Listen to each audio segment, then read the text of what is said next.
Le prince Albert II a visité ce jeudi les allées d'Imagina Dental, un congrès qui rassemble les plus grands spécialistes de la dentisterie numérique. Cette deuxième édition réunit des chirurgiens dentistes, des orthodontistes ou encore des prothésistes.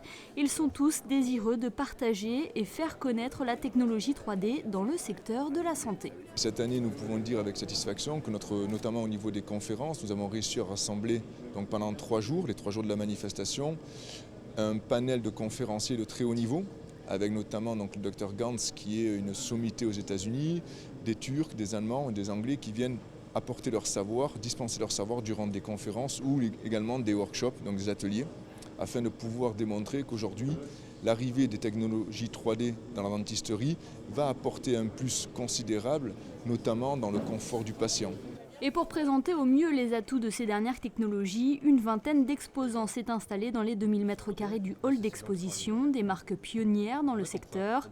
Parmi elles, Euromax, une entreprise basée en Principauté depuis plus de 20 ans et spécialisée dans l'équipement pour laboratoire de prothèses dentaires. Aujourd'hui, on présente la dernière step de cette nouvelle technologie, c'est-à-dire la caméra intrabuccale, un scanner qui va permettre aux dentistes de prendre directement l'empreinte du patient au cabinet sans passer par des systèmes archaïques comme les amalgames qui étaient très désagréables, pas trop écologiques et surtout très lentes et pas trop précises. Donc vraiment aujourd'hui, on peut dire que la chaîne numérique, elle part du patient, elle va jusqu'à la réalisation du travail et la pose en bouche en reliant technologie, performance et aussi précision.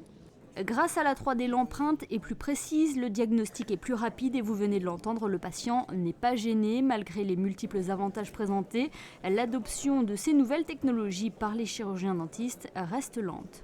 L'ensemble de la population dentiste sait qu'elle devra faire le pas du numérique. Bon, je peux vous dire qu'il y a 2 ans, on donnait l'impression de débarquer de la Lune avec ce matériel-là, c'est très clair. Mais c'est le propre de toute nouvelle technologie, il y a un temps d'adaptation, on passe de la surprise, de l'intérêt technologique à, on commence à envisager l'adoption de la technique chez soi, dans son cabinet, dans sa pratique quotidienne.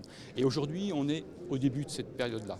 Donc on tient le coup depuis 3 ans, on essaye, on fait parler de nos techniques et aujourd'hui on sait, on pense, on sent que ça va commencer à se voir dans l'achat de matériel, l'équipement de ce matériel dans les cabinets.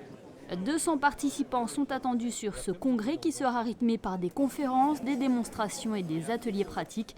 Il fermera ses portes le 23 février prochain.